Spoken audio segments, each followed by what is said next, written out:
Welcome to Powercoat Music. In this video, we're going to talk about the Yamaha FG820 12-string acoustic guitar. We're going to look at the pros and cons. Now, this guitar retails for around $329, and I just got mine yesterday, and we're going to look at it out of the box with no setup. Now, one of the tags on the guitar that I received was this one, and it says that the Yamaha FG820 that line started in 1966. I didn't know that. These folks have been making this line of guitar for over 50 years. They really know what they're doing. So let's jump in and take a look at the guitar. This is my Yamaha FG820 12-string. I'm going to tell you right now, I was knocked out at the beauty of this particular guitar. The video doesn't do it justice. It looks better in real life than it does on video. It is absolutely beautiful. So let's jump in and take a look at the specs on the guitar first before we do the pros and cons. Number one, the body is of course the Dreadnought body size, which I love. I love that big booming sound of the Dreadnought, and that's exactly what this is. The top is a solid spruce top, which is just one of the best choices for this type of guitar. The back and the sides are mahogany. Now, this guitar on the inside, the structure that holds everything together or holds the top up is what they call this bracing pattern is scalloped. And we'll get into what that means a little later. The body finish is gloss. Now, the neck width for the nut area is 45 millimeters or 1.8 inches. The fingerboard is a rosewood fingerboard. The neck wood on the back is NATO. Now, NATO is a species that is very similar to mahogany, and it is beautiful. It's a little bit cheaper to produce, so that's why it's used on guitars in this price range. The scale length of this guitar is 25 inches, and it has 20 frets. The neck finish, which I love again, is a matte finish, which is absolutely beautiful. It's that NATO. It has no electronics, which I like because I mic my guitars for recording in the studio. Some of the other features of this guitar are the tuners. It has die-cast tuners on it, and they're enclosed. Tuners were very good, actually. I tuned it twice yesterday, and I picked it up this morning. It was still in tune. I was really surprised. So the tuners seem pretty good. The bridge, as you can see, that material is also rosewood, in case you were wondering.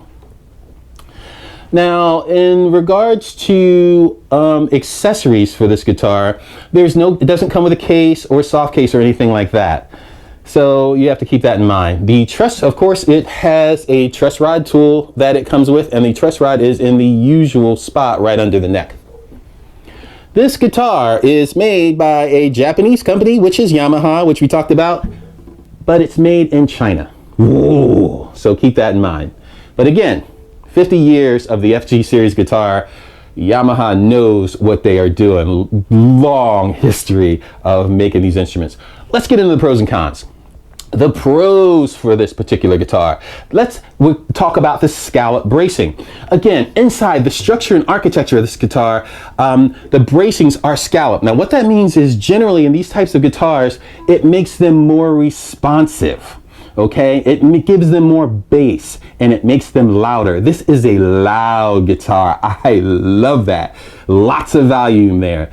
The action out of the box was good. I was shocked, especially down towards the nut, as we will take a look. The action was good. So the guitar will still need a setup, but it was playable right out of the box. Again, the tuners felt good. No resistance. It held, good resistance, I should say, through all 12, and it held tune overnight. Thumbs up to Yamaha for that. What sent me over the top with this guitar is I played all of the or I should say most of the usual suspects of 12 strings in this price range. The Takaminis, the Martins, the Taylors, the 12 strings that had a price range that was doable for me. And I'm going to tell you right now, this neck, I love a matte finish. I hate gloss finishes on necks. They're sticky, they're really hard to navigate for me and slide up and down. This neck with that matte finish was it. I mean, glossy body, matte neck, fantastic. The frets, no cheese graters. The fret ends are well done. You can slide up and down. They're nice and smooth. They don't cut you. They're not sharp. That was quality for Yamaha. In this price range right out of the box, fantastic. So moving on, the overall structure of the guitar, very sturdy. This guitar can take a bump or a drop really good. It will take some effort to break it. Some of you guys are like, oh, I could break it pretty good. Maybe you could, but it's going to take a little effort. This guitar is a good, solid structure build. It is well done. Let's look at the cons. The cons are pretty straightforward.